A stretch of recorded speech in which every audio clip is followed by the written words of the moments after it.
Pemirsa masih di IDX Season Closing dan kami juga masih menggunakan Anda untuk bisa berpartisipasi di WhatsApp interaktif kami di 0812 di 8788 di 3723 seperti yang tertera di layar televisi Anda nantinya. Dan langsung saja kita akan coba lihat saham-saham pilihan apa saja yang direkomendasikan di tengah volatilitas pergerakan indeks harga saham gabungan di sepanjang perdagangan hari ini. Dapat Anda saksikan juga grafis di layar televisi Anda pemirsa empat saham pilihan yang direkomendasikan. Yang pertama dari emiten produsen emas ini, emas perhiasan maksudnya.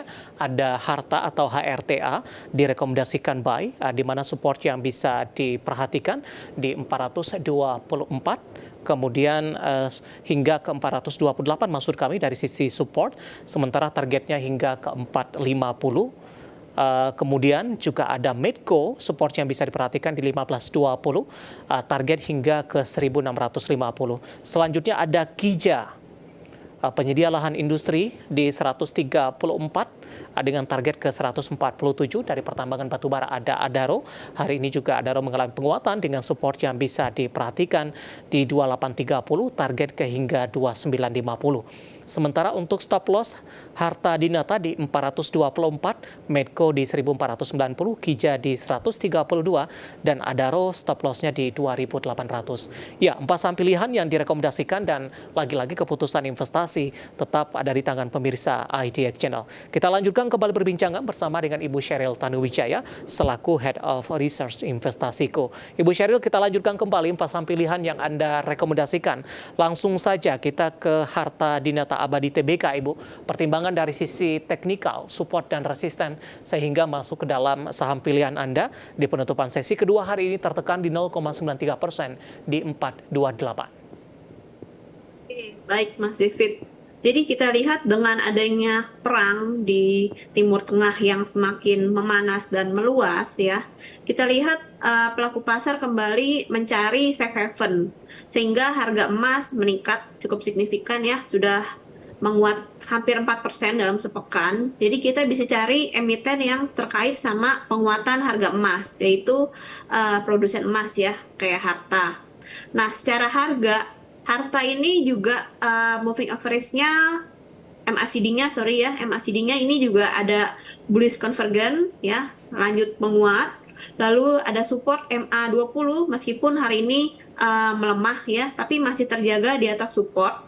Lalu juga kita lihat momentumnya masih menarik. Jadi Harta kita bisa beli dengan target 450, stop loss di 424. Penutupan hari ini tepat di level support Anda, Ibu Sheryl, 428. Apakah sesi pertama ketika dibuka esok hari bisa langsung untuk cicil beli atau buy untuk Harta? Betul, bisa beli di area closing sekarang ya si Harta. Baik, dari Harta kita beralih ke saham pilihan selanjutnya dari emiten minyak mentah ada Medco yang hari ini mengalami penguatan dan kembali sudah bergerak di atas 1.500-an. Sementara dari sisi target tadi bisa mencapai untuk Medco ke 1.600-an. Analisis Anda untuk Medco? Oke, ini juga kita lagi-lagi memanfaatkan peluang penguatan harga komoditas minyak ya. Jadi Medco kita tahu ini produsen minyak ya. Medco kita bisa beli dengan pertimbangan analisa teknikal karena ada sinyal buy dari moving average yang membentuk golden cross. Lalu ini juga closingnya menguat hingga closing di atas resisten ya. Jadi dia berhasil breakout dari pola sideways dalam beberapa pekan terakhir. Jadi kita bisa buy Medco dengan target harga di 1.650. Ketika menembus level 1.650, apakah berpeluang, Bu, paling tidak ke level ATH-nya kembali yang sebelumnya sempat tercatat di perdagangan di 1.665, tepatnya di penghujung perdagangan di September bulan lalu? Itu kita rasa possible ya, hal tersebut ya. Karena proyeksi kita harga minyak juga masih berpeluang menguat sampai setidaknya sampai akhir tahun ini kayak gitu Mas. Jadi masih aman lah untuk hold Medco sampai akhir tahun. Oke, dari Medco kita beralih ke saham pilihan yang ketiga ada Kija, kawasan industri Cababeka TBK. Penutupan hari ini di 139, tadi sempat tertekan ke 135. Analisis Anda untuk Kija? Oke, nah kita lihat si Kija ini dalam tren minor, dia memang downtrend. Tapi dalam beberapa hari terakhir ini muncul beberapa candle reversal ya.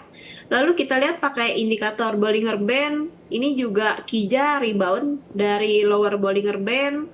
Lalu ini juga berhasil breakout ya dari pola downtrend line pada trend minor tersebut. Jadi kita bisa buy Kija dengan target harga 147.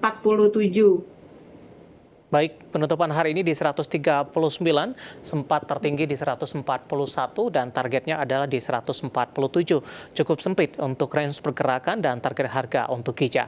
Kita beralih ke saham pilihan yang terakhir dari pertambangan batubara, ada Adaro, juga direkomendasikan buy. Analisisnya untuk Adaro, Ibu Sheryl, hari ini menguat meskipun secara harga komoditas tadi mengalami koreksi yang cukup dalam dan sudah meninggalkan level di 150 dolar Amerika per tonnya. Oke, baik.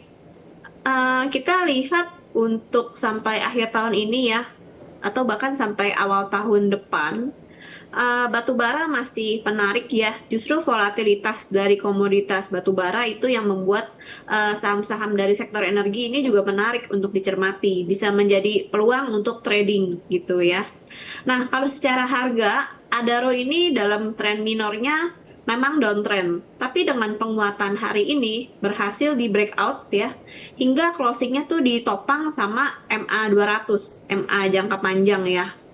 Kita lihat volume juga mendukung dari breakout hari ini, jadi kita bisa buy Adaro dengan target di 2.950 dan stop loss di 2.800. Baik, penutupan hari ini di 2840 menguat di 2,53% dan level tertinggi hari ini di 2880. Empat saham pilihan yang direkomendasikan ada Harta, Medco, Kija dan juga Adaro, dan lagi-lagi keputusan investasi tetap ada di tangan pemirsa IDX Channel. Ibu Sheryl, kita masih punya satu segmen lagi. Pertanyaan cukup banyak masuk di WhatsApp interaktif kami. Nanti kita akan coba ulas dan pemirsa kami akan segera kembali usai jeda berikut ini.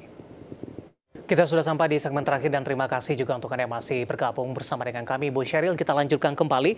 Langsung saja kita akan menjawab beberapa pertanyaan masuk di WhatsApp interaktif kami. Kali ini tidak menyebutkan nama dan lokasi, menanyakan saham cuan Ibu, Petrindo Jaya Kreasi Tbk, baru ingin masuk. Direkomendasikan atau tidak? Kemudian level entry yang direkomendasikan. Oke, baik. Jadi kalau kita lihat, cuan memang dalam tren menengah memang uptrend ya. Tapi dalam tren minor, dia nih udah sideways. Dan kalau dari momentum sudah menunjukkan pelemahan, kayak gitu. Jadi kami nggak melihat ini untuk menarik besok ya. Kita masih menunggu entry point yang lebih baik untuk cuan. Dan untuk level yang bisa dicermati, bisa di level di 2450 ya untuk entry point-nya cuan.